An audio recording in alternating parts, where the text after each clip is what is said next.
welcome to Hear Our Two Cents. And today we have a special guest. Hey everybody, it's me again.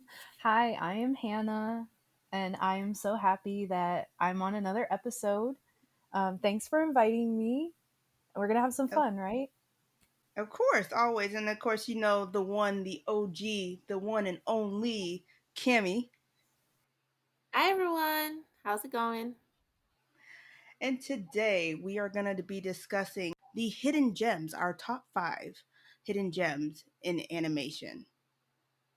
So that can be anything from shows that got canceled too soon to shows that didn't get enough love for us. So, Cammy, what is your number five? That's really tough. It really was a difficult choice to go through all the things I've watched and loved over the years. But I guess to start it off, I will start it with an anime that started from a manga series. It's called Mushishi. It's from Japan. The series Okay. was written by a young man called his name is Yuki Ueshibara. I believe I'm saying his name right. That manga ran from November 1999 to August 2008, and it had 10 volumes. It was later turned into an anime, and it was directed by Hirosha Nagi. I'm gonna just call him that. Nagime. Last name, good. Not trying to butcher his first name. It has two series. There is Mushishi, which has 26 episodes that ran from October 2015. Sorry, 2000. Sorry, October 2005 to June 2006, and then the second series of the adaptation is called Mushishi Next Passage, which has 20 episodes and it ran from April 2014 through December 2014. They also have a live action film that was brought in 2006, and then they have a few different little movies on around the animated series, which was ran in 2014. Ooh, that was a lot. So that was a lot. Now, if someone wanted to watch it, is there anywhere in particular that they can go watch it on, like whether it be Hulu or Netflix or um, anything like as that? of, as of right now, I'm not sure if it's on Netflix, but right now they can still watch it on Hulu and it's part of Funimation, so they should be able to find it on Funimation as well on their Oh, app. very cool. So Um, Mushishi so, was set. oh, I'm sorry. I was gonna say, so why did you pick this show? So Mushishi is set in the the Edo and Meiji period in the somewhere in between the 19th century of Japan. And so Mushishi is, in my opinion, it's really beautifully written and illustrated. In the anime, Mm-hmm. it's very lovely and very peaceful. The opening sequence is just very earthy, like the sequence when it opens up for the show. It has like earth tones and it shows you the forest and it shows you like people walking and it just has a nice little melody playing. It brings you into like a calm sense of serenity, and then the series opens up with different stories each time, but the same character is constant. His name is Ginkgo. He is a Mushishi master. Mushishi in this series is supernatural creatures, and they're usually like living animals that like are plants or fungi or bacteria. So it's like if if the common cold or chicken pox had like mystical powers besides making you sick. I'd have a lot of words to say um to Rona.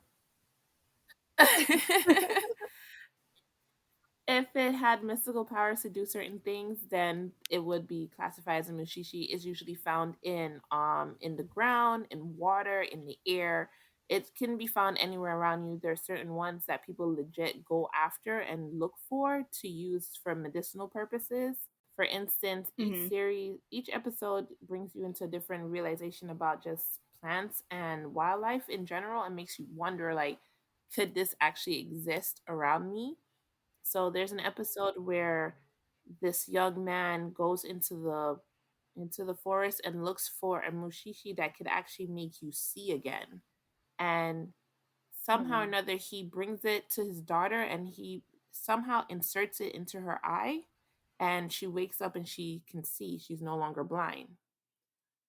But the drawback with that is that it gives you foresight. So you can see when someone is going to die.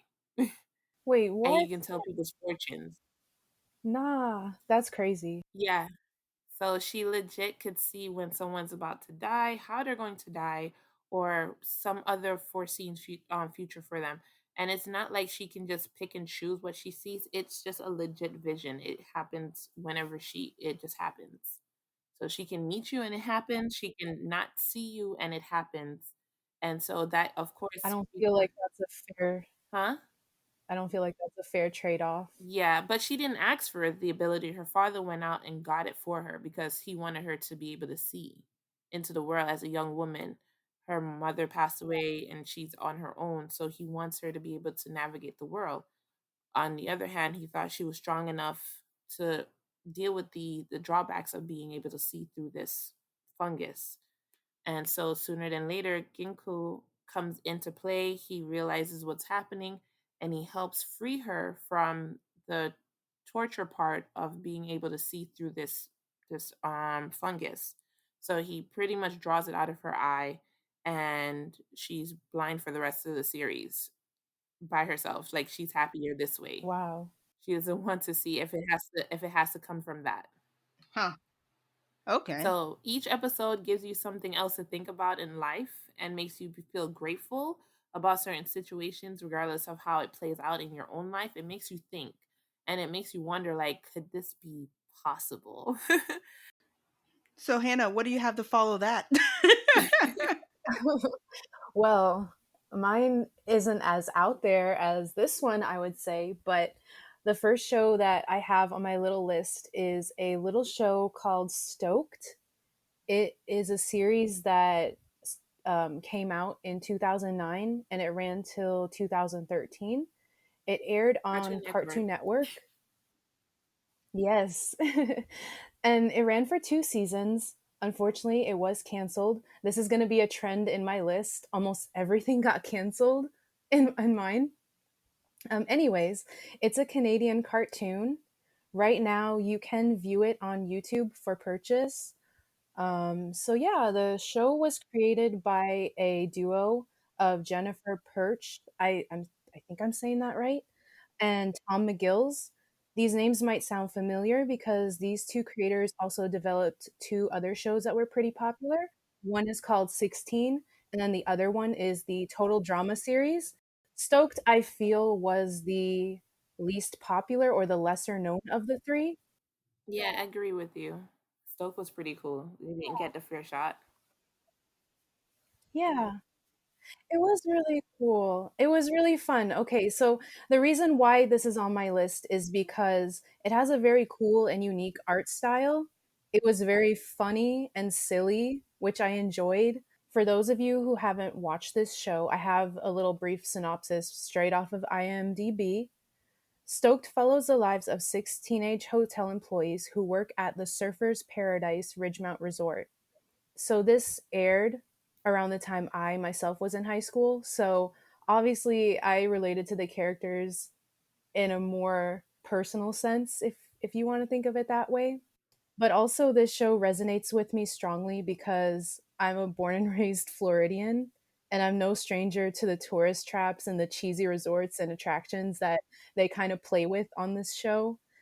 I worked in hospitality myself. I feel like as a Floridian, it's kind of a rite of passage. If you guys want to chime in and agree with me on this, is totally true.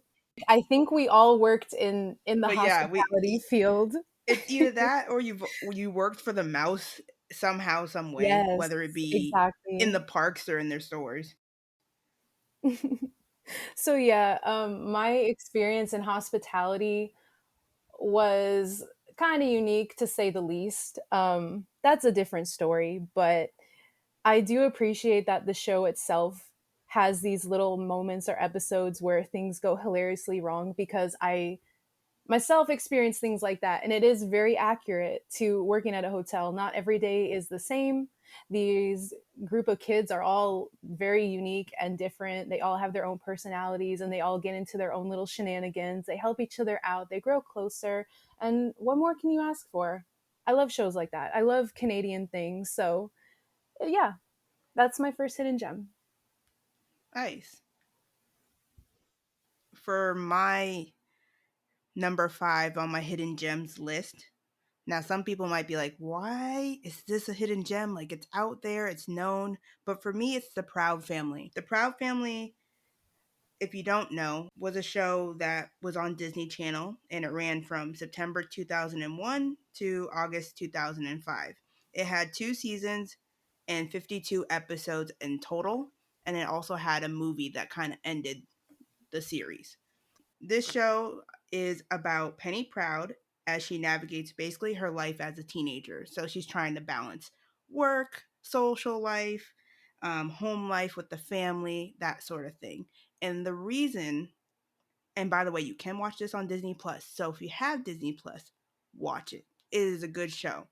But the reason why I think this is a hidden gem is because it dropped a lot of knowledge in regard to life situations that cartoons at that time didn't touch on. Um, I mean, they brought in Kwanzaa. They brought in, like, there was a lot of things about spreading rumors that got touched on, but it was a lot of real life stuff. As I was young, I was like, oh, that's relatable. Yeah. Um, I also so, remember there was this one episode where they touched on discrimination, and they weren't very mm-hmm. preachy about it. They were very real about it, which, I mean, a lot of kids don't even know about. So to be introduced to that in such a real and practical way, you got to appreciate that. Yeah, and in that time frame, I think the reason why I also think that this show is a hidden gem is because the writing was great, the voice acting was great, um, but other shows at that time, for example, Kim Possible, overshadowed Proud Family in the sense of like how they were advertising Kim Possible. Even to this day, when you see those retro things, you see like Kim Possible and Phineas and Ferb and all these things pop up, but you don't really see like Penny Proud included in that all the time.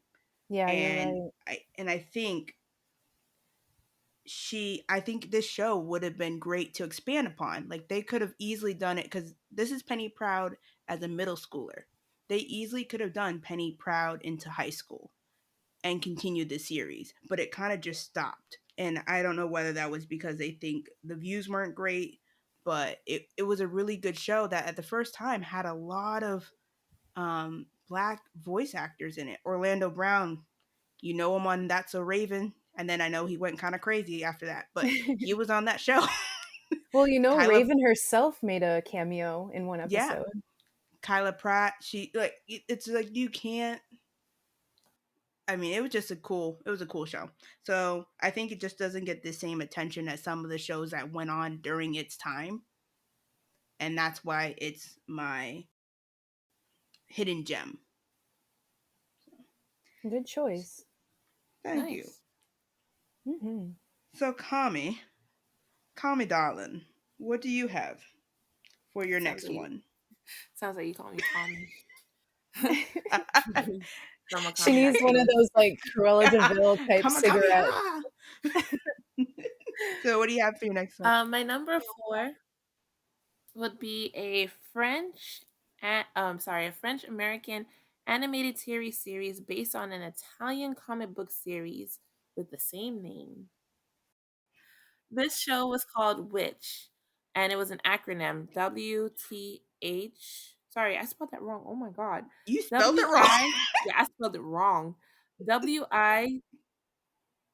WITCH. So the acronym is actually, which is actually the names, the first initials of each of the main characters. I mean, well, one main character, all sidebar characters, but they all had their own individual struggles. But so the main character is Will, which her real name is Willow, but they call her Will. Halen, Irma, Cornelia, and Trinice. Those are the wasn't characters. that on wasn't that on Nickelodeon?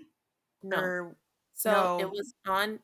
it was on Disney, and it was also aired Oh, on ABC Kids, Jetix, which is a part of Disney, ABC Family, and Disney Toons. okay. It came on later in the afternoons, like right at the end, right before they put on like the, I guess the teenagers, tweenies, TV shows like That's So Raven, The Sweet Life of Zack and Cody. It was like the last animated series that Gotcha. aired right before all of that, or any Disney movie that was going to premiere or anything like that, because it had, in their opinion, more adult content and more action and fighting sequence that was supposed to be more serious, because it was like one of the few animated shows on Disney that was drawn almost to as close to Japanese anime as possible, if that makes sense. Yeah. Mhm.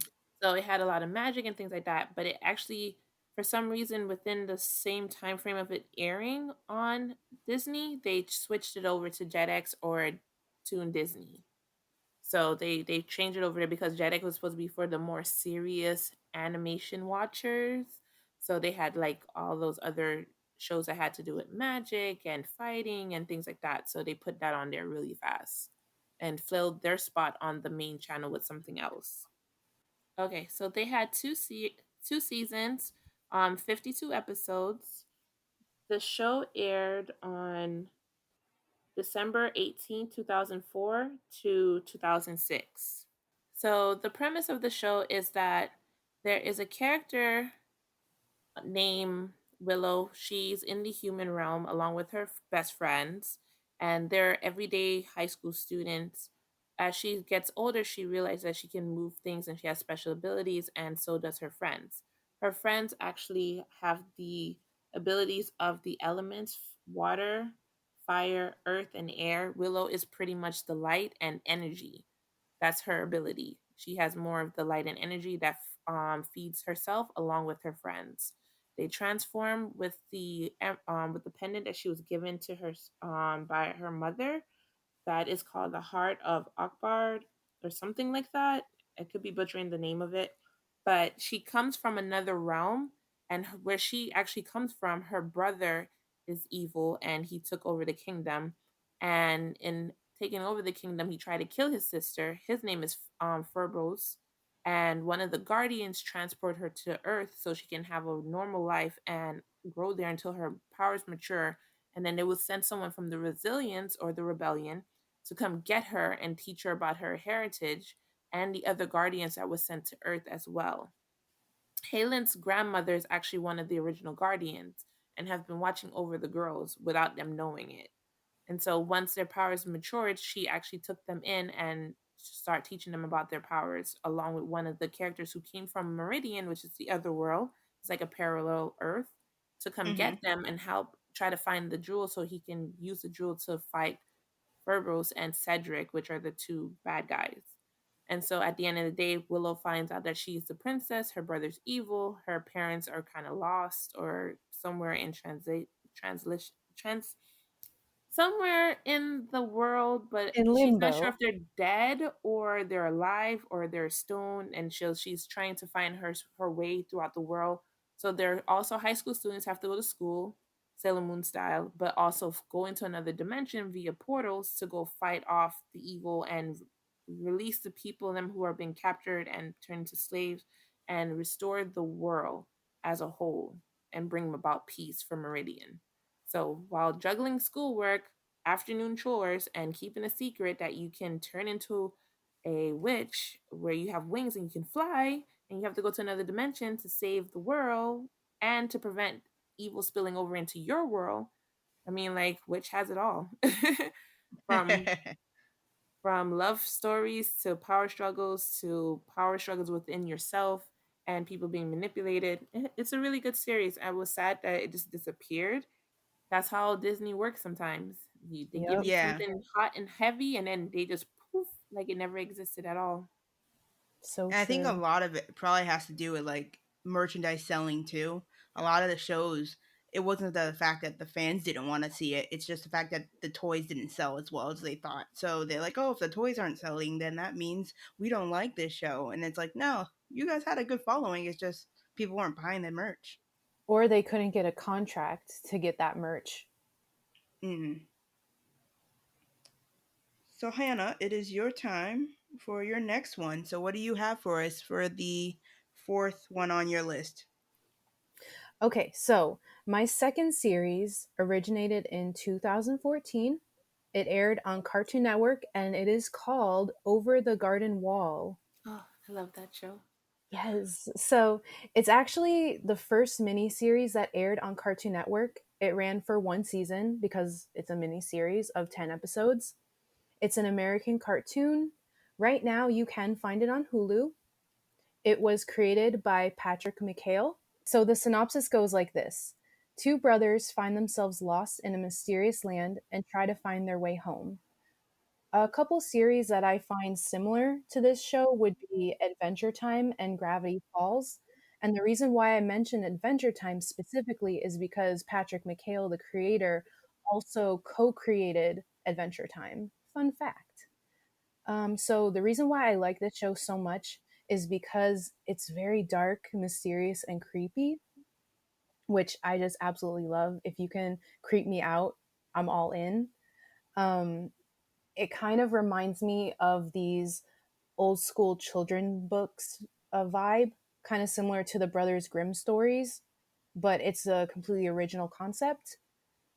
It handles dark topics in a very approachable way. Mind you, this was aired on CN, so it was targeted towards children, but it has a lot of imagery that is pretty creepy and downright disturbing.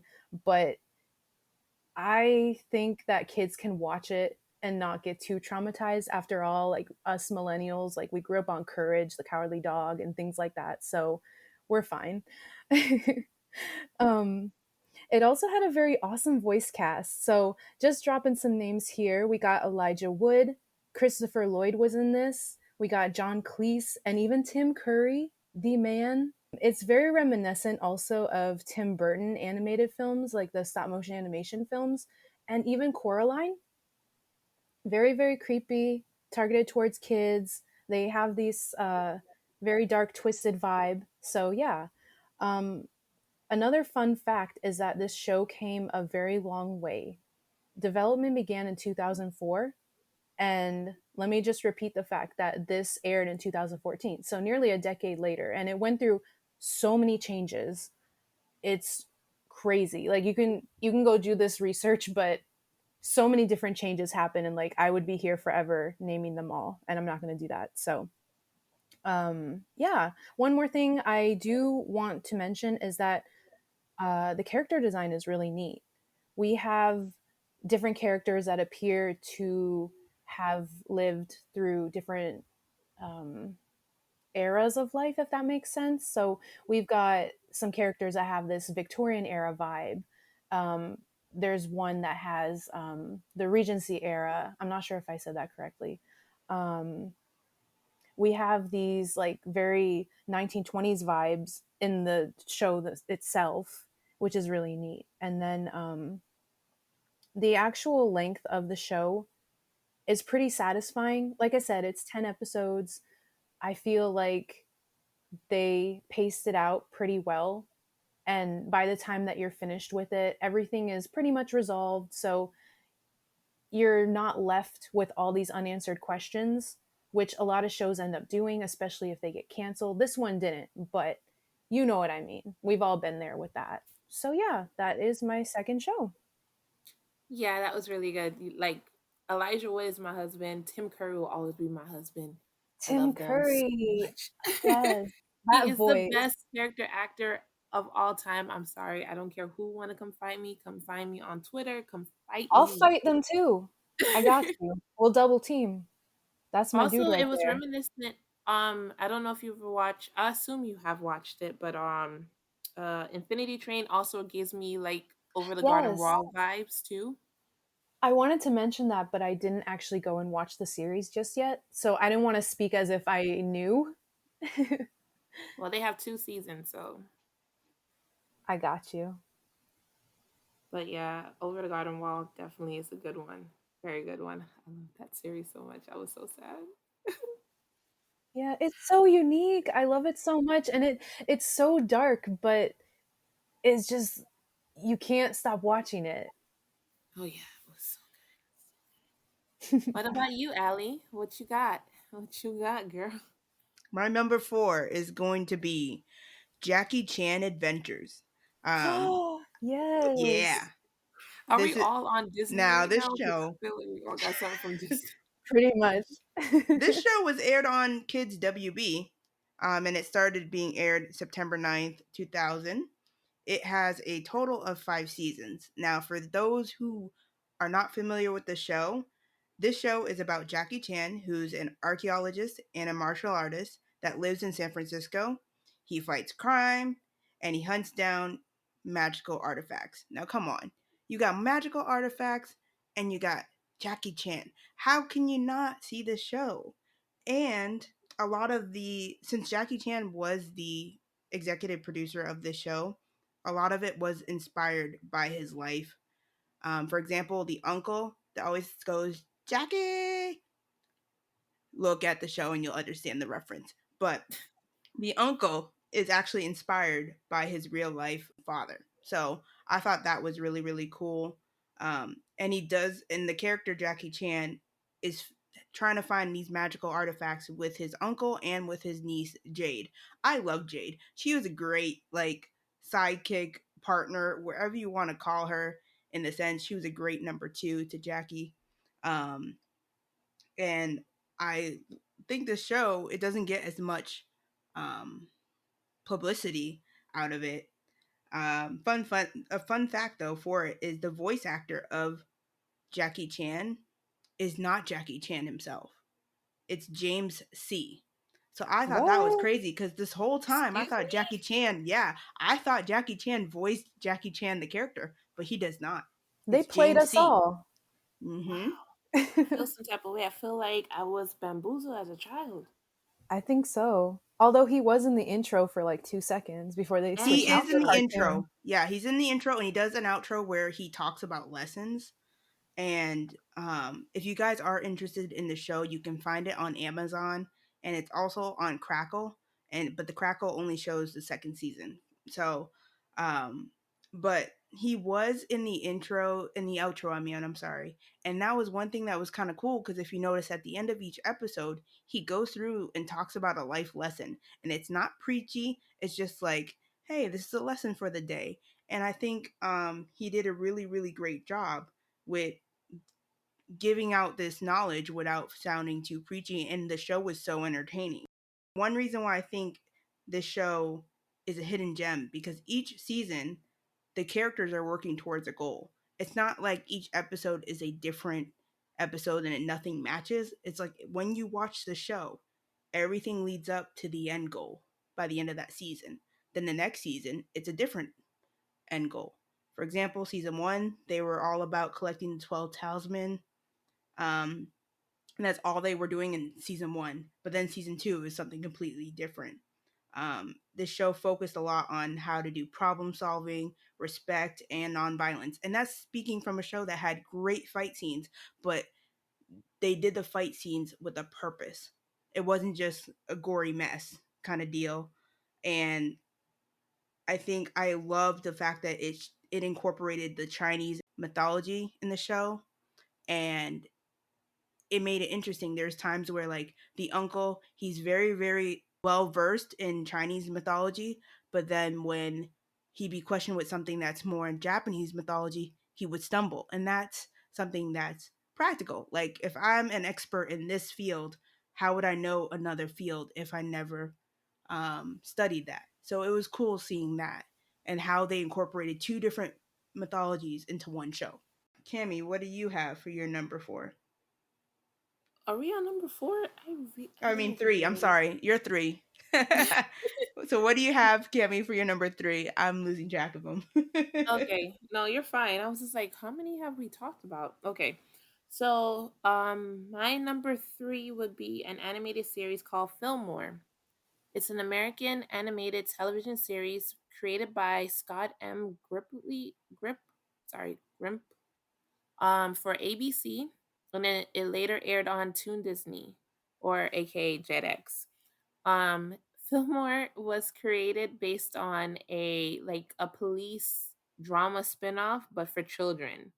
The series follows Cornelius Fillmore, who is voiced by Orlando Brown, from That's So Raven, and from the Proud Family, and his partner Ingrid Third. I was gonna call her Ingrid the Third, but it's actually Ingrid Third, and she is voiced by our Woman Crush Wednesday, Tara Strong. Haha, in love. Hey. Yes, girl. Follow us on Instagram. And it's about them being members of the safety patrol at Middle School X, or actually X Middle School is the name of their school. It's pretty much like a quirky spin-off of like a 70s reference type of show. Like if you did like Chips mixed with Police mixed with uh ESVU, Law and Order kind of situation. It's like that, but from a middle school point of view. So Fillmore used to be a juvenile delinquent. His lineup of crimes that he did was like sorry, not confiscated, but counterfeit milk. Don't ask.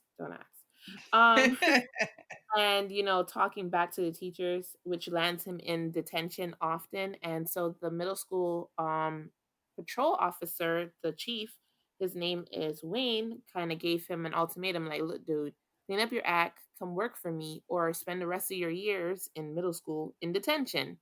So he decided to smarten up and shape up and became a middle school detective slash safety patrol. So, using his smarts and his background of being a juvenile delinquent, along with his partner in crime, Ingrid, who is actually one of the smartest girls in school, and she also became part of the patrol because she also had a crime against her at another school, what involved a stink bomb incident that landed her in reform school. So almost everyone who's on the force has either been like a repeat offender or someone who just really wanted to join the force from the get go, who had a squeaky clean record. There is so much drama. There is kids who like they're trying to solve the mystery of who stole the papers, because in their school they had a paper club that reported different things in the paper and put it out for the students to read it. Who stole the peanut butter supply? Who there was an episode, so funny, it was so good. There was someone who was sending out like letters to the sorry, to the safety patrol kit squad, saying that they were going to like blow up the bathrooms.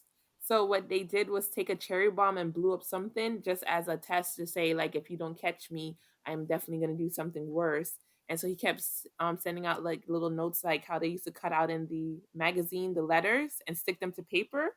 He did Yeah. Yeah. that. And so they were like, we have to. There was like a point in time where they were like, we have to like get someone who's kind of familiar to the same type of lineup of like, you know, setting off cherry bombs. And so they went to what would be considered jail or prison, detention, hardcore detention, to take out an inmate to question him and ask him for help on the case. All along, this inmate was actually using somebody else to do his job for him while he was behind bars so he would not get caught for another crime. Mind blowing, right? And these again are middle schoolers. Middle Wait, schoolers. the person in jail was organizing everything? Yes.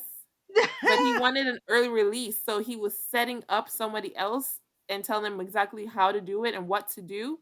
So they Yeah. would ask him for help and actually give him like, "Hey, if you help us with this crime and you actually catch the perpetrator, we will give you a lighter sentence and let you be out quicker than you would have been otherwise."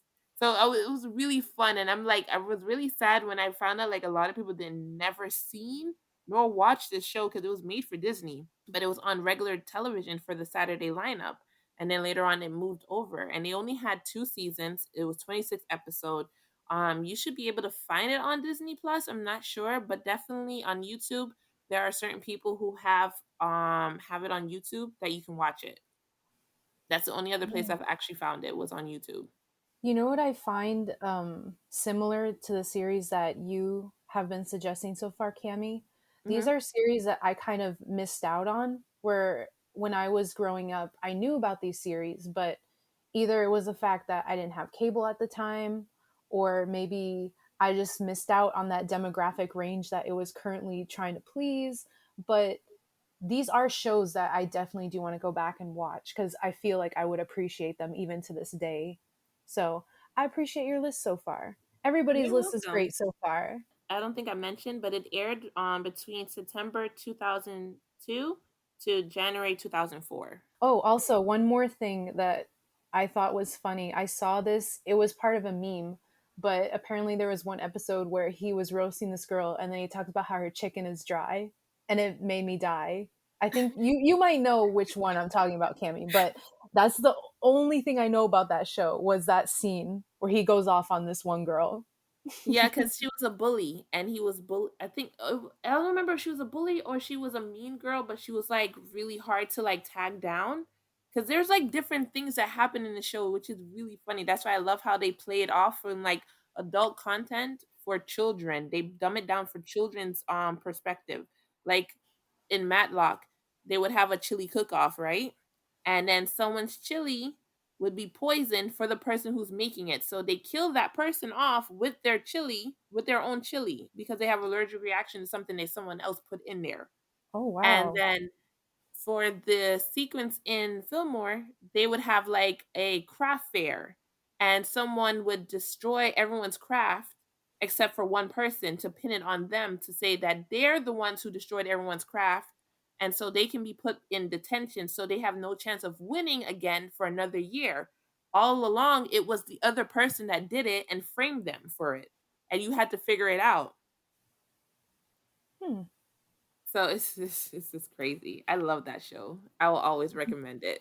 So what you got, Hannah, for your number three? Ooh, okay, okay. So I just want to point out that this is the one and only series on my list that is currently airing and that it's ongoing, aka it hasn't been canceled after one or two seasons. So that's exciting. It is called Miraculous Tales of Oh, Ladybug and Cat Noir. I love it. It was gonna be on my list, and I decided not to. No way, we would have had the same one. Oh, um, no. Anyways, it began in the year 2015. I believe, it airs on Nickelodeon. It is a French cartoon. It is currently on Netflix if you want to go ahead and watch that at any point. It was created by Thomas Astruc. I'm not sure if I said his name right. Hopefully I did. The synopsis is Marinette and Adrian, two normal teens, transform into superheroes Ladybug and Cat Noir when an evil threatens their city. So, some series and vibes that I found similar to this show would be SpiderMan slash Marvel Comics in general, Sailor Moon. It definitely had some anime influence, just of general anime influence. And then also, the creator did go on record saying that he was inspired by the series Buffy the Vampire Slayer, which I can kind of see. So why do I like this show and why is this on my list? Because it has great female characters and representation. There's so much diversity in this show. Not No two characters look exactly the same, which I love. For people who want to cosplay, there's so many different shapes, sizes, heights, so many things going on, and I absolutely love it. Um, Upon digging deeper, I found that this series went through a lot of changes as well, similar to Over the Garden Wall. This show was originally supposed to be very dark, but obviously they're trying to cater to a younger audience, so they had to make it a little more lighthearted and fun. But that doesn't mean that it still doesn't go through these elements of drama and complexity. Um, Another thing that they wanted to capture was the romance and fashion of France, because that's where it's set in. Throughout the series, you can see places like the Eiffel Tower. I believe in one episode they go on a field trip to the Louvre, and it's just really interesting. I want to say more, but I don't want to spoil it because there's a lot of spoiler territory when it comes to this show, but it's very cute. It's very lighthearted and funny, but then they have these moments of very serious matter. So definitely watch it if you're a fan. of drama, and then these like secret little double life and interesting characters that are charming and lovable. Nice. I agree with you. That series is really good, but it's also very frustrating. But it's really good. Well, that's cool. That's exciting that one of your shows has survived. The only The one, the trending only topic of one. this episode is it got canceled too soon. Some of them they finished out, and some just never had an ending on mine. So I'm like, Yeah, that's the sad part is okay, like I don't know what's more sad, the fact that they had to wrap up sooner than what they were wanting to, and they kind of had to like finesse an ending, or ones that just don't get an ending at all. It was just like, oh, this was the last episode, bye. Yeah, I hate yeah, that. I hate that a I lot. hate that.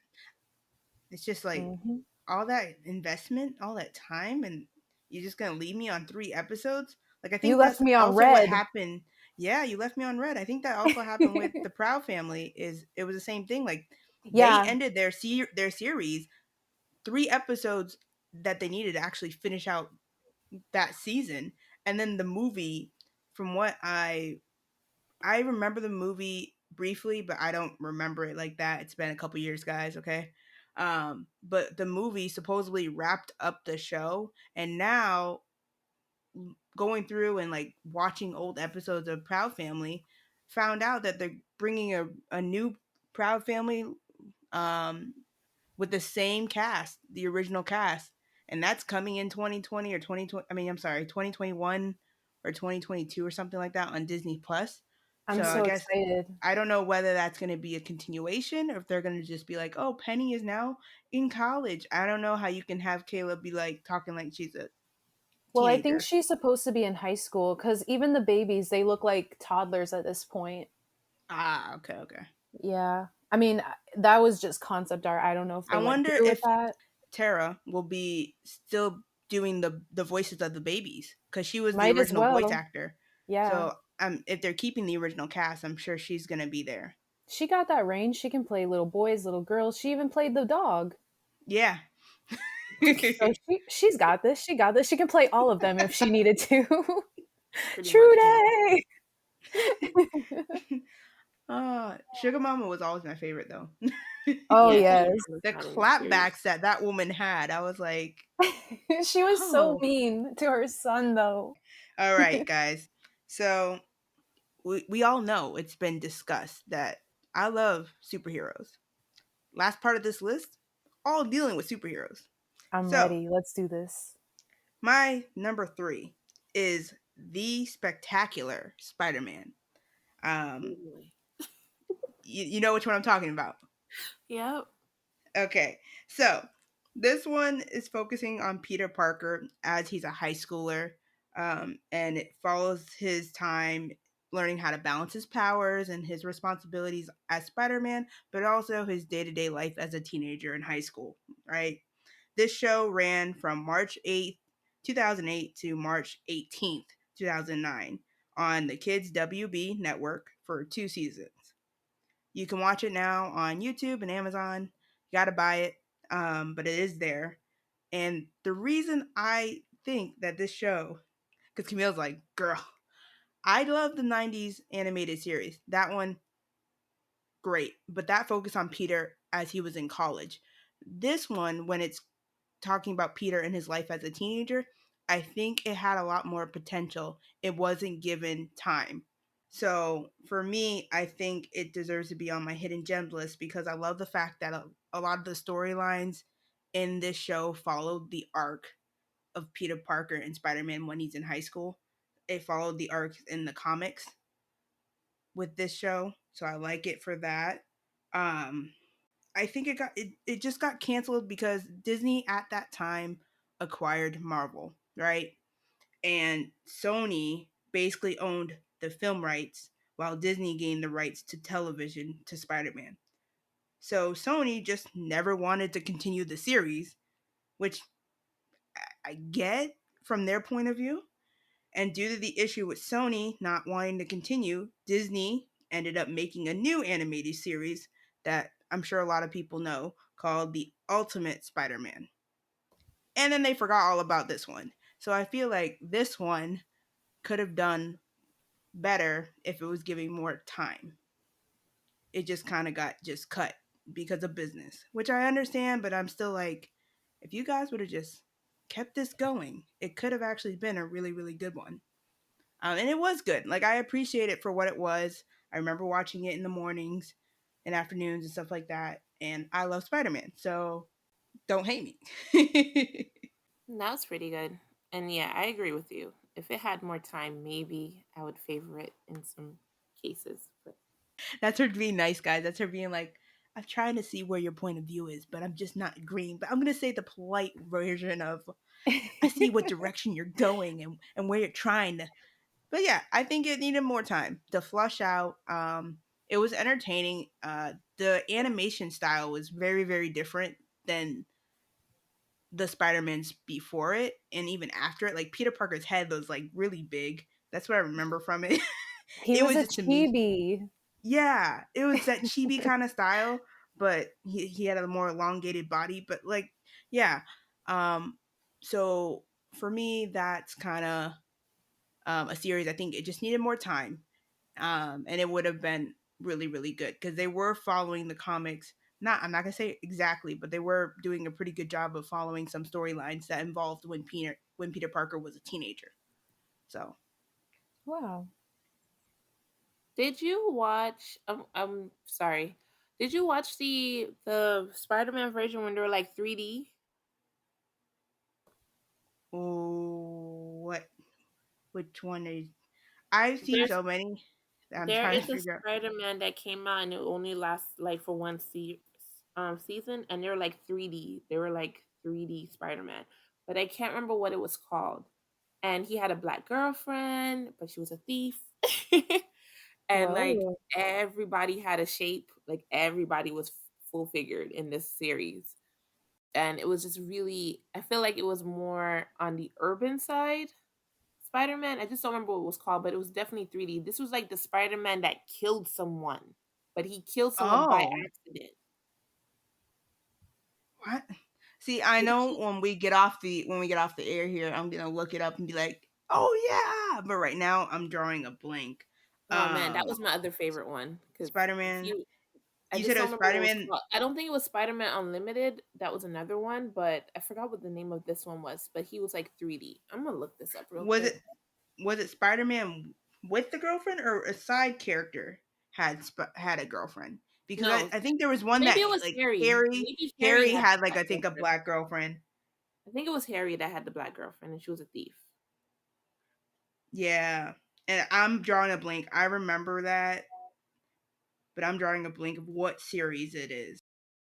Sorry, Was it but Spider that Man was the new animated series? no. I think it was the Amazing, but I don't remember which one it was. I'm trying to find it, but I can't find it. But let Oh, me type in Harry with black girlfriend.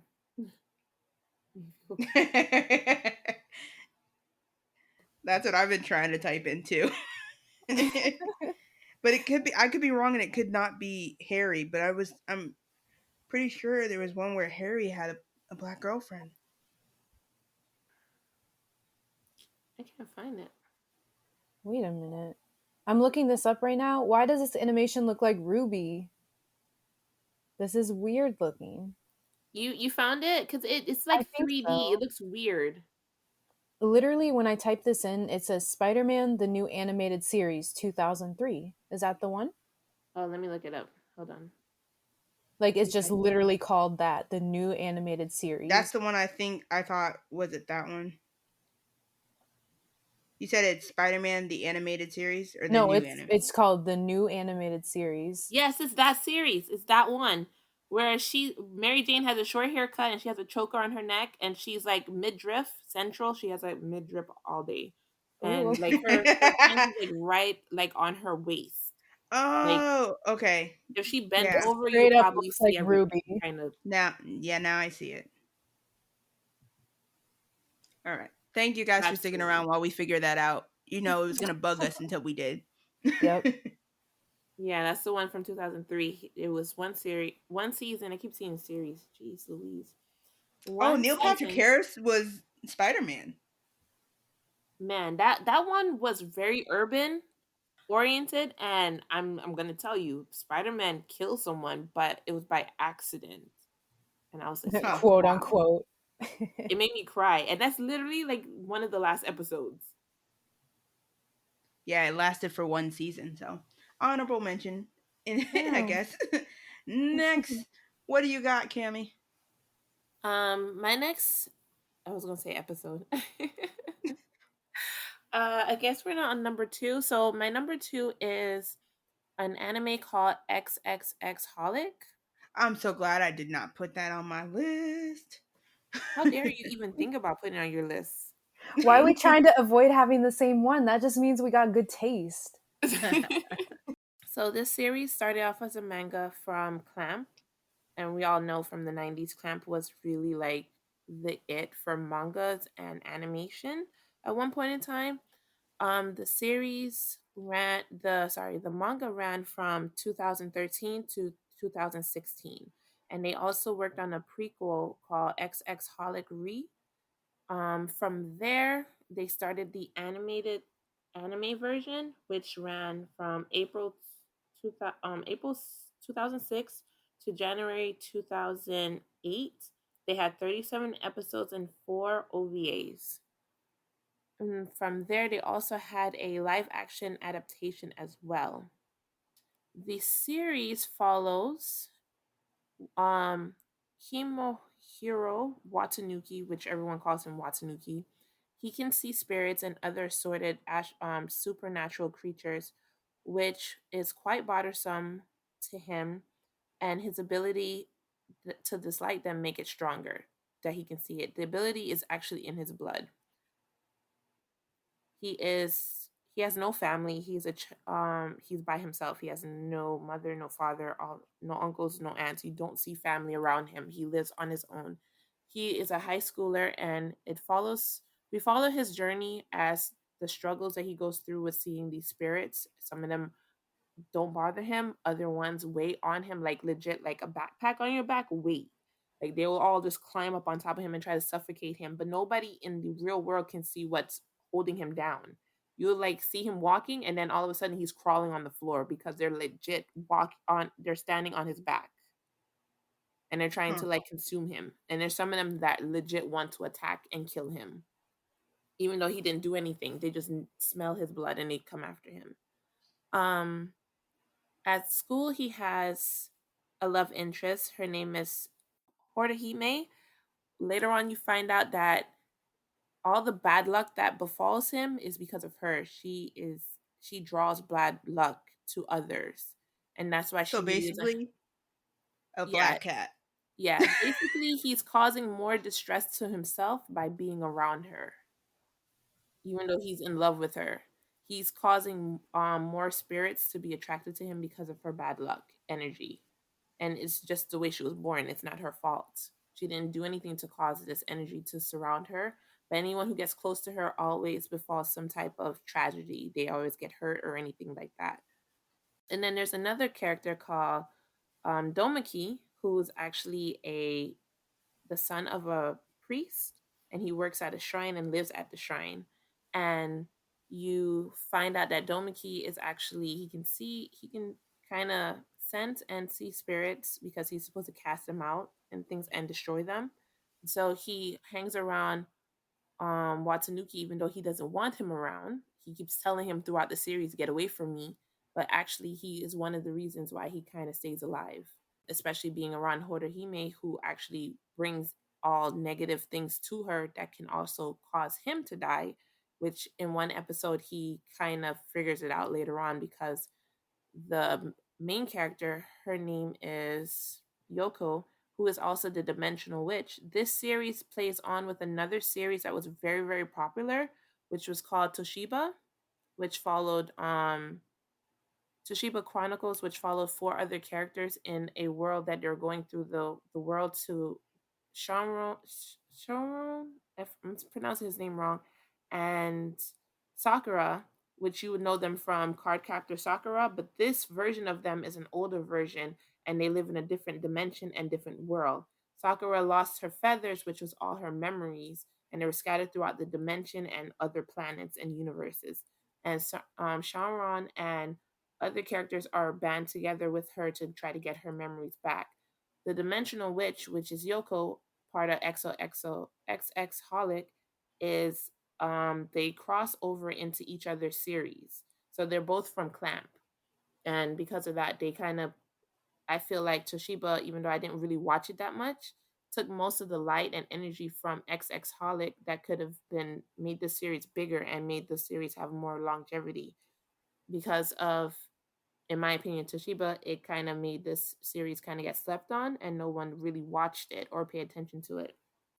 For me, it's a really wonderful series. You watch Watanuki go through different troubles. At the end, you find out where Yoko lives, people come to her. You can never find her shop unless you need to find her shop. So her shop is in between dimensions and it's mystical.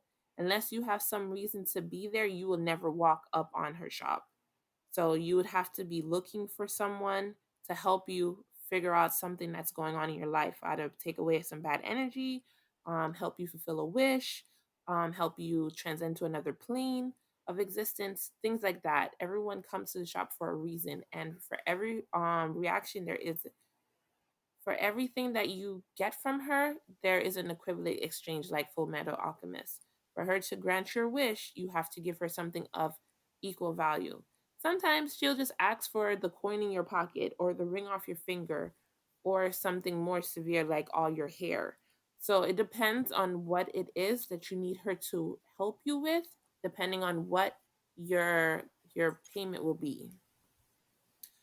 She drinks a lot. She stays at home all day. She has two servants that talk in riddles, but they're super, super cute. And you find out that they're actually spirits that can't leave her shop because if they do, they will wither away and disappear. So they always have to stay there. Watanuki takes up a job because he asks her to help him get rid of the spirits and or the gift of him seeing the spirits, and she's like okay, and so he cooks and cleans for her and does her errands because she cannot physically really leave the house. Sometimes she does, but it's really really short period of time. And from there you meet a whole slew of different characters. You meet other humans, you meet people from different dimensions, you meet different spirits, different yonis, all different types of people, and you realize the different types of equivalent exchange and makes you think about things that people go through on a day-to-day basis that you have no idea are going on in their lives. You're seeing them and you're thinking that, oh, they're perfect and they're not. Or you see someone and you think they're destitute and they're actually the best thing that next to sliced bread. And or it makes you value friendships that you never thought were valuable. And at the end, you have Mm-hmm. no idea what this person has been doing for you all along by trying to keep close to you and you keep pushing them away and knowing that they've never done anything wrong to you, but you're just not into them. Come to find out that person has been saving your life the whole entire time they've been with you. Wow. That's pretty Dang. relatable. I like that. Hannah, you are up. What is your next one? All right. Way, way back in the 1980s, secret government employees dug up famous guys and ladies and made amusing genetic copies. Now their clones are sexy teens now. They're gonna make it if they try. Loving, learning, sharing, judging. Time to laugh, shiver, and cry. And no, I'm not having a stroke. I just recited the theme song, aka the synopsis of my number two, which is called Clone High. It ran in 2002 to 2003. It aired on MTV. Unfortunately, it was canceled after one season after following this very obscure controversy. You guys can research it because if I have to explain it, it's going to be very odd, to say the least. Anyways, it is available on Amazon Prime. You can also find it on YouTube. It was created by the legendary duo Phil Lord and Chris Miller, along with Bill Lawrence. It is similar to the Total Drama series, which actually stylistically had inspiration from this show. It is similar to another show called Undergrads, as well as a series called The Oblongs, if anybody remembers that one. Yeah, I remember that.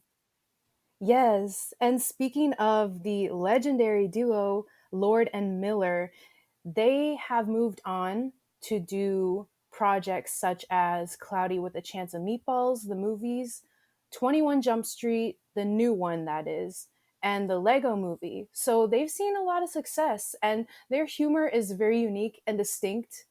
If you've seen any of these movies, you can kind of tell that they all have that same very witty, very snappy, and sometimes a little immature senses of humor, but you gotta appreciate it. Um, but yeah, the humor in this show is very dated, mind you. This came out in the early 2000s, so there's a lot of references that are unique to the time. And if you watch it today, you might be a little bit like with question marks over your head, like, okay, that flew over my head, unless you belong to that generation. It is very self aware, which I appreciate the heck out of. It is so funny. Some of these little scenes and these jokes, they kind of play on that high school drama trope that was very popular in the early 2000s. I'm sure we can all think of at least 5 series that had that very high school drama, and everybody's sad and everybody's brooding and dark and everybody's got a secret. And yeah, they really just play the heck out of those tropes. There are a lot of awesome celeb cameos in this, just to name a few. There was Mandy Moore, Marilyn Manson, and even Stamos himself. They really, without spoiling, I really love that episode. The jokes, I am telling you, just to name one that just stuck out to me, I died laughing. And this might not be funny to other people, but it's just very subtle and witty humor. So there's a character, and he is a woodshop worker, and he goes by the name of Jesus Cristo. I'm pretty sure you can tell who he is the clone of. But again, he's a woodshop worker. And in one scene, he accidentally puts a nail through his hand. And he's like, oh, darn, just so nonchalant. But it got me rolling on the floor. Like, I know it might fly over some people's heads, but I'm just like, they really did this. They really did this. So, yeah, definitely worth a watch. It's only one season. I believe it's 12 episodes. And yeah, if you want to laugh, it'll definitely make you laugh. I remember that show. It was something else. Yeah, for sure. They do have a really great voice acting cast as well. That's another thing I would like to mention. All right, Allie, it's your turn. What is your number two? All right, guys, my number two is going to be Young Justice. Young Justice is a show that follows the lives of our favorite teenage heroes. A lot of them are the sidekicks of some of our favorite ones, such as Superman, Batman, Aquaman, Martian, just to name a few. The ones that are in this cast, it goes from Robin, Superboy, Aqualad, Kid Flash, etc. During the series, I love seeing the relationship between the Young Justice team and the Justice League. So seeing that dynamic is very, very cool. The original series debuted in November 10th, 2010 on Cartoon Network, and it canceled after 2 seasons. Where you can watch it right now, you can watch it on HBO Max. I believe this is a hidden gem. Not only is it great, it's great writing. I think that it got canceled. The original season got canceled way too soon.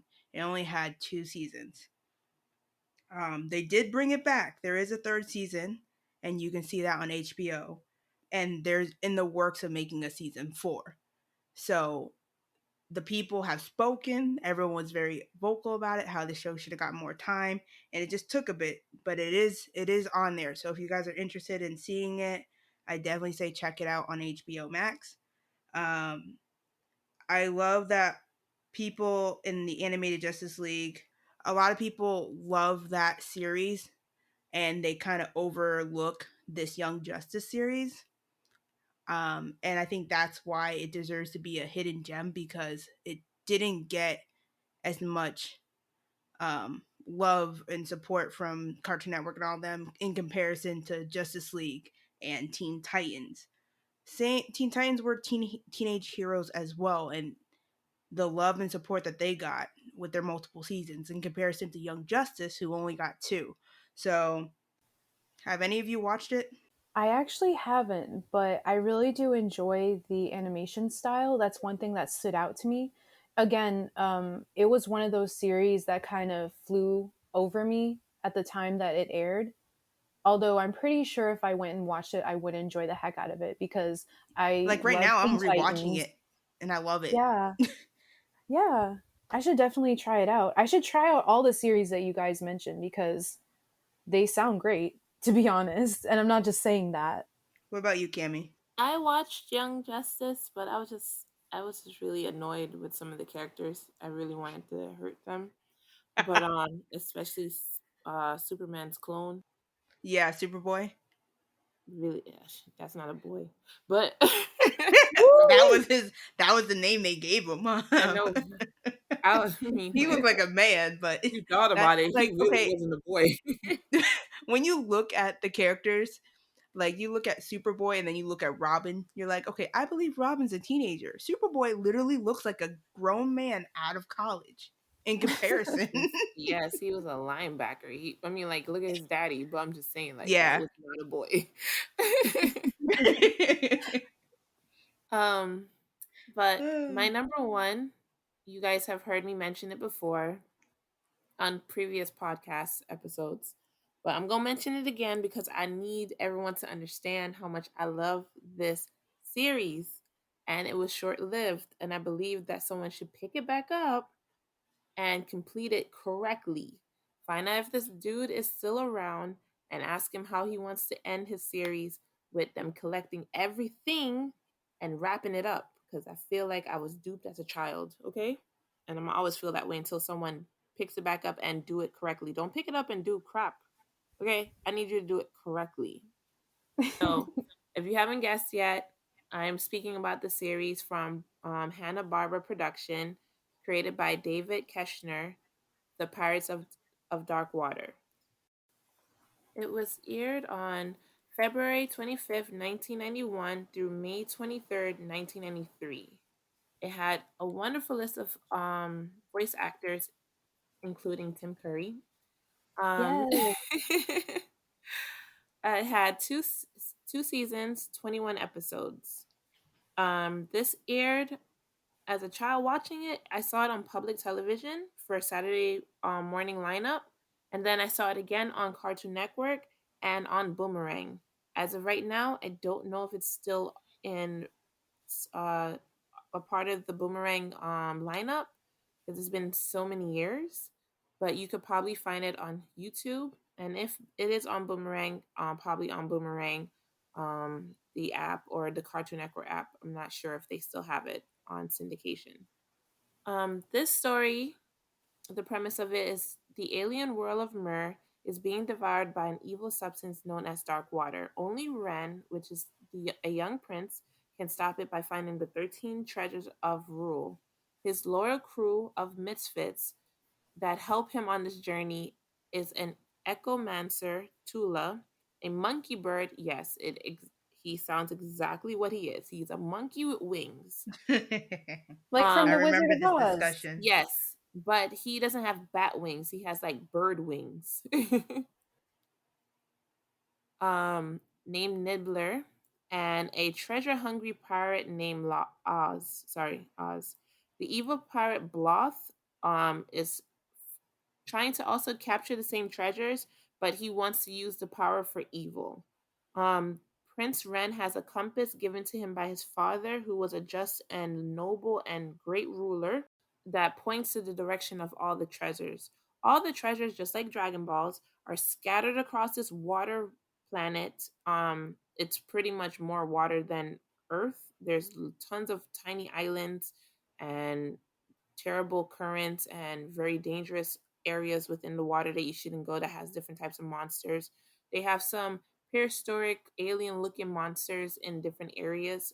Some areas are mystical. There's different magical entities inside of this planet as well.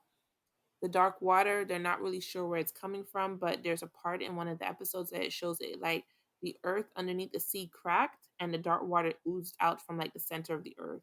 So we're not sure if it's something magical in the sense that someone made it or if it legit is a part of the planet. There are people who worship the dark water and They're called dark water necromancers or something like that, and they legit like have some of the dark water in their bloodstreams.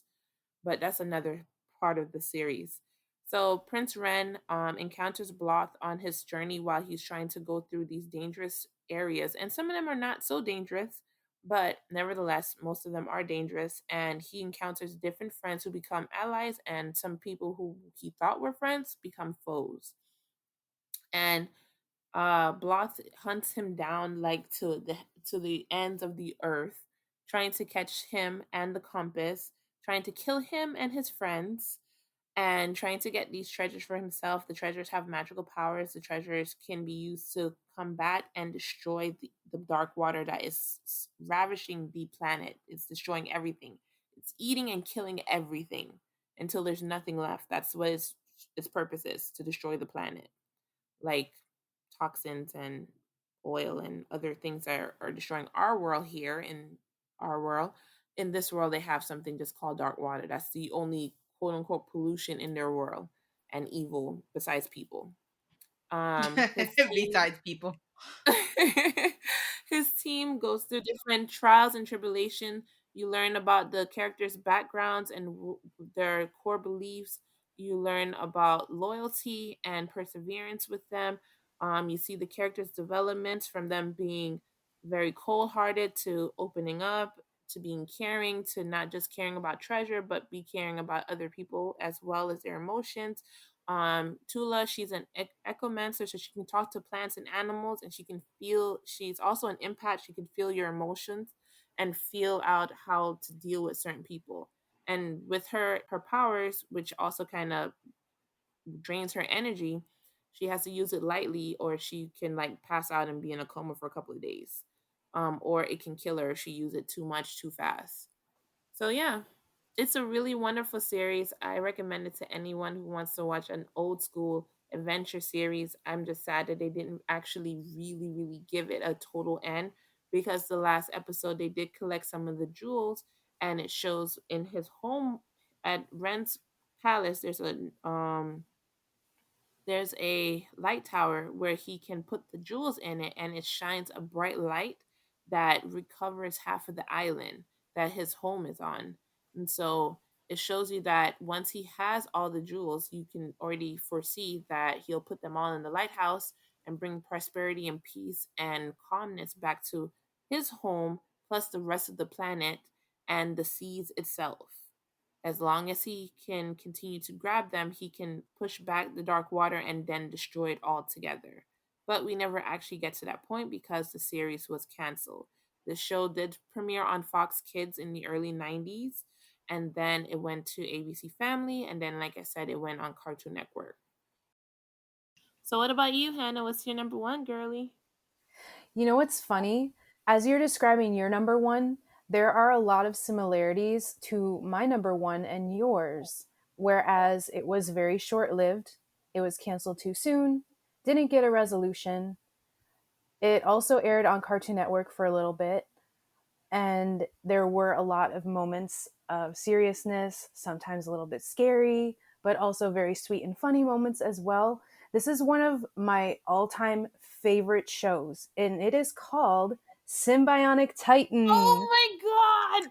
Wait! Oh no! That's one of my honorable mentions. I legit went back and forth and said, should I put this on the series on my list? Oh my Oh my god! goodness. Yes, this is one of my all-time favorite shows, and I just recently rewatched it in preparation for this episode, and I could do a whole hour episode just dedicated to talking so well about this series. Another thing I want to mention too, since Woman Crush Wednesday, Tara Strong, she is in this show as well, so there's that. But yes, it did air on Cartoon Network starting in 2010 to 2011. It was unfortunately canceled after one season. Again, canceled too soon. Very sad. Me sitting here in the corner, all crying and teary eyed, wondering what's going to happen to these kids.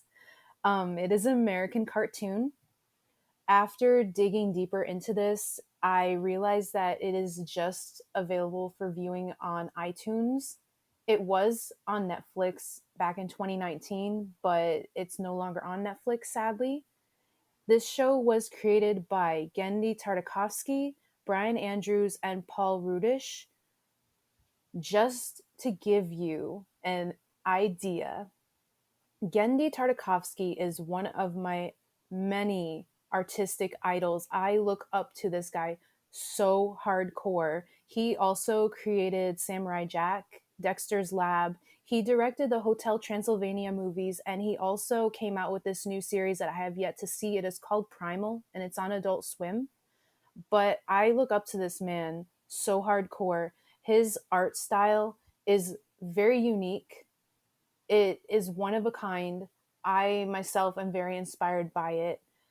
Um, oh, let me go ahead and give the synopsis. I'm sorry, I didn't do that. So, the synopsis is three young alien beings with the ability to form a giant robotic warrior attempt to blend into suburbia, all while battling the tyrannical forces that ravage their home world. It is similar to shows like Sailor Moon, Steven Universe, and Samurai Jack, obviously, because he created that series as well, which is definitely one of my honorable mentions, by the way. To add on to the reasons why I love this show so much are the combat scenes are on point. The angles that they achieve with this show is just crazy. Um, the summary of the show is so far fetched and unique, but they make it work. Like, if I just told this synopsis to some random person, they would probably think I'm crazy, but they really killed it. They did such an amazing job with this show, and you could tell that everybody involved was invested in it. They know when to be serious when the moment calls for it, but they also know when to throw in these cute little funny moments of, the two characters, because it's a trio. So we got Lance, the bodyguard, the really serious guy. We got Ilana, the princess that these two guys are protecting. And then finally, we have Octus. He's the robot character that's their defender, but also this brotherly and also parental figure at points to them. So their interactions are really nice together. They all have different personalities, very unique, and I love them all. They all have their little moments to shine and develop. And I also want to say, I was in high school when this aired. This was another series that aired around that time. So it really deeply resonated with me in that sense. Their high school experience obviously was a lot different than mine because I wasn't out fighting monsters. Well, other types of monsters, not actual really tall ones. But anyways, that's another story. What? You weren't going against the aliens? Hey, listen, I can't tell that on the air. But anyways, you weren't doing like the Power Rangers and just like skipping school and just morphing? oh yeah, that's why I wasn't at school that one day. I was out there. Ah. I had to go to Mars for a bit, but I can't be bragging about my space journeys on the air like that. So, anyways, there are these very quiet moments of reflection. It's hard to explain, but Genndy Tartakovsky's work has these moments. It's very similar in Samurai Jack, where a character could just be sitting down and observing their location or their environment. And it's very unique. Like, I don't see it a lot in American animation. Usually, it's their goal to just keep you occupied and like keep your mind and your eyes looking at something flashy or something all happening at one sensory overload. But his unique way of storytelling allows you to very briefly go into these characters' lives and almost in a way observe through their eyes, like you're standing there with them. I don't know how else to describe it, really. It's just very unique, and I wish to duplicate that in my own ways of storytelling. He is an inspiration to me. I know I said that a million times, but yes, it is so true. Yeah, he is very awesome. But everyone who has ever seen the show will always remember that one episode. And anyone who has not seen the show has definitely more than likely seen this one meme Oh where God. she's dancing. Shake it, fake it, booty, quake it. Roll it Roll it around. around. Don't break it. They made that into, you know what? I think I knew what they were doing. I think they did that on purpose to get that publicity, but it didn't work. I know, but it was still great. I still I have that died. stage somewhere on YouTube. I died so hard. I'm just like, they let this. There's a lot of moments in this show where I'm just like, they let this slide. Oh my goodness, this is a little bit too far. I What don't the know heck? what type of cheerleader she is, but that wasn't cheering. That was Nah, not cheering. she was full on twerking. And I'm just like, first of all, the animators must have had a field day on that. But also, this is a kids' show, people. It's actually it's an Adult Swim show. Actually, yeah, I think didn't they put it on Adult Swim at one point? Because it Yeah, was on regular old Cartoon Network. Then I guess they moved it to Adult Swim to see if that would switch things up. But apparently, I just don't know why this didn't get the attention that it deserves. Another thing that I noticed about Tartakovsky's work is that his stuff is just truly underrated and it doesn't get the attention that it deserves. Mind you, Samurai Jack was his passion project back in the day. It finally got a reboot and a resolution after what, a decade of it being just kind of scrapped essentially. and a And video I'm game. yeah, yeah, that's true. But it was just very underrated and it is a beautiful masterpiece. I definitely recommend both series, but they both have that thing in common where they just were overlooked and kind of flew over a lot of people's heads. And I don't know why, because it's a beautiful series. Both of them are. Very So, much so. Oh, insert yeah. one more plug. Tara Strong was Samurai Jack's girlfriend. Oh, Was true, true. And they got that same haircut. Did you notice that? yeah. What's up with that haircut? He's I don't really know. into that. That's his thing. That's his signature. All right, Allie, you're up. What's your number one, my girl? My number one is Static Shock. Yes. Static Shock was an animated series that ran for 4 seasons from September 23rd, 2000 to May 22nd, 2004 on Kids WB. Now, for those, huh? No, I said such a good series. Sorry. It is. And for those who do not know this series, okay, if you follow the life of Virgil Hawkins as he deals with his life as a teenager while also being a superhero, right? He lives with his sister and his widowed father, and he's 14 years old. One day, he decides to go out, have a dispute with the bully named Francis, who's a known gang leader. The cops get involved, throw this chemical container explodes at the area that they were at, and a gas gets released and it causes mutations among all the people who are in that area. So, including Static, the bully, everyone else who was in that vicinity at that time. This event is known as the Big Bang. As a result of that, Virgil gets his ability to create, generate, absorb, and control electricity and magnetism. For those who are into comic books, Static also has his own comic by Milestone Comics. For those interested in his origin story, I definitely recommend you guys checking it out. A fun fact is not a lot of people realize that Static, in comparison to a lot of the more well-known heroes, he is a baby in this industry. His comic came around 1993. So this show hits in 2000 and it does well. It got rave reviews. Everyone loved it. The Even right now, if you wanted to watch it, you can watch it on YouTube.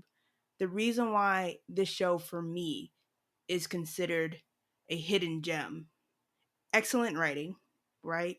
So you have excellent story, excellent writing. Um, the show itself doesn't get enough attention, especially when you're comparing it to animated hero series like Batman Beyond, which is happening in the same. It's the same creators, like Batman Beyond, Justice League, Teen Titans, um, the Superman series that was out at that time. So it doesn't get that same recognition as those ones did, and this show also had amazing crossover episodes. I don't know if you guys watched the show. I know Cammy, you said you did, but do you remember the episode where the Joker comes to Static's hometown and Batman and Robin just pop in and visit Yes, to and he help was like, him with and the his Joker best friend was situation. like Like, wow. And I think he got like some type of communicator or something like that, some way of reaching them later on in the future, like saying like if you ever need a help or something like that, you let us know. Or I think Batman tried to shade him too. yeah. So I love the crossovers. And speaking of in the future, when you go and later on watch Justice League Unlimited, you see Static Shock in there. And that was to me like, oh snap, they brought him back. And he was like able to appear in this episode. So I thought that was really, really cool. Um, and his villains are no one to play with. Hot Streak, which is the guy that was the Transfer. bully of the show, that he first originally had an argument with that got him to have those powers. He's amazing. And so, I mean, all of his villains are amazing. They're strong. They have powers that you're just like, dang, that's tough. How are you gonna beat them out like this? And they're all different. So I appreciated it for that. Um, but you just see that Static doesn't get the same attention like Spider-Man does, and Flash, and Batman, and Robin, and Superman, and all those other heroes. It still does not have a live action show, still does not have a live action movie. And I know Michael B. Jordan is working and that's in progress, but I think this show, mainly it doesn't get that attention as well because Milestones Comics and DC had some legal issues, and it's all of who owns what and what can you do with it and all that kind of mumbo jumbo. But that's also a reason why I don't think it reached its full potential, because it was at its peak. It was one of the highest grossing on its last season. It was doing well and it Why just did that stopped, happen? you know? So a Oh, lot of legal stuff. Like it was a lot of when I was just looking back and just kind of listening in and getting some more research on why it ended, it was a lot of like Milestone Comics and that's DC just couldn't unfortunate. figure it out. Very. But yeah, that is my number one. I think as a hero, it's very, very good, and they do a very thorough job of describing the the city and what Virgil's living situation was. Like he lost his mother due to gang violence. It ties into why he acts the way he acts when it comes to um, his fighting style and his approach to the villains and things like that. So it's a really good show that just brings up some real topics, but also Yeah. it's You know, one just thing I really really entertaining. appreciate is when shows that are normally targeted towards kids don't stray from these issues that are part of a lot of people's everyday lives. And they don't talk down to kids either. They do it in a very adult manner and they're unapologetic about it.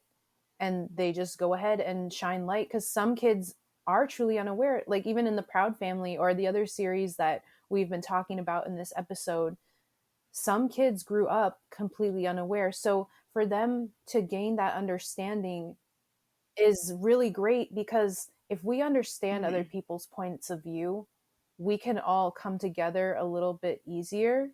And I know that sounds cheesy, but it's true. So Hannah, what are your honorable mentions since Oh, you're our I'm so guest? You're gonna go excited. first. I'm excited for this one. Okay, so I had already mentioned Samurai Jack, but I do have three other honorable mentions. One of them is called Clanad. It's an anime series. It is my favorite anime series, to be exact. That's another one that I could just talk about for an entire episode, but I don't want to. I want to spare you the details on that. Another one is called Agretzko. It is a Netflix series. It is also an anime. And last but not least, this is another Netflix series called Shira and the Princesses of Power. Again, very underrated, but it's beautiful with the female representation, unique and diverse characters, beautiful art style, awesome combat scenes. I can just say nothing but good about the series, although it did kind of trigger me towards the end. But again, that's a story for later. Yeah. I could talk about that for days as well, but yeah. So for honorable mentions, I just have a few, but of course that's never the complete list because you guys know that. So Bruso Rankin, you can find that on Hulu and probably Funimation. Um Vampire Miyu, you can find that on Tubi. Shaman King, super underrated, was supposed to be one of the top five, but I could talk. That's the only reason I didn't talk about it is because it's about to get a reboot. It should be coming out this year or early next year. Darker Than Black, you can find that on Hulu or on Funimation. Black Cat, again, Hulu or Funimation. Shaolin Showdown was part of cartoon. Sorry, 4Kids slash WBCW. So I'm not sure if you can find that on YouTube, but you might. Code Lyoko also was on Cartoon Network. Not sure if you can find that on Boomerang or Cartoon Network, but you can definitely find it on YouTube. Kitty Grade was another anime. You can find that on Tubi or on Funimation. Princess Stala and the Drew Riders or Princess Guinevere and the Drew Riders. You can find that on Tubi and on YouTube. Ubos or Ultimate Book of Spells can be found on Tubi or on YouTube. That's it. What about you, Allie? She said, I got a whole novel.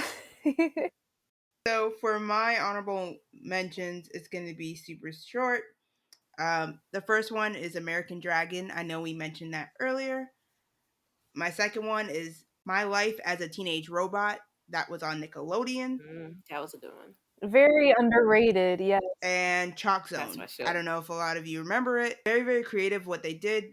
Rudy could go into the Chalk Zone world and it's all chalk drawing, and then he can come to his reality world and it's just a different art style. So it gave you that versatile when it comes to art. So those are my three for honorable mentions. Good episode, But ladies. yeah. I feel like that was a lot of diversity. Oh, for sure. And I'm glad that we all had different ones. Yeah, I'm so glad I didn't put certain things on my list. There's a lot to offer. We got anime, we got Yeah. Nickelodeon, we got Cartoon Network, we got Netflix, we got everything. And we thank you guys all for listening in on us talk about our top 5 hidden gems that we seen in animation. Definitely check them out. We will definitely be posting a list of some of those Do it. on our Instagram. So if you're not following us on Instagram, what are you doing? It's here underscore our 2 cents. I can spell it for you. HEAR underscore our 2 cents. 2 is the number 2, guys. Follow us. Communicate with us. We'd love to hear you. Don't forget to follow us on Twitter and on Facebook. Same information. Here are 2 cents. And we hope to really hear and read your 2 cents.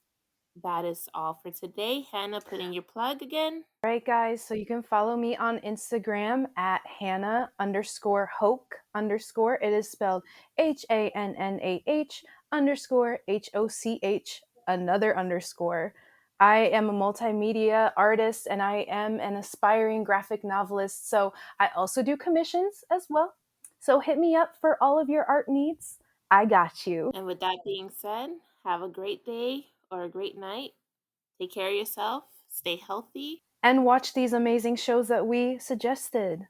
Bye. Good night. Bye. Bye.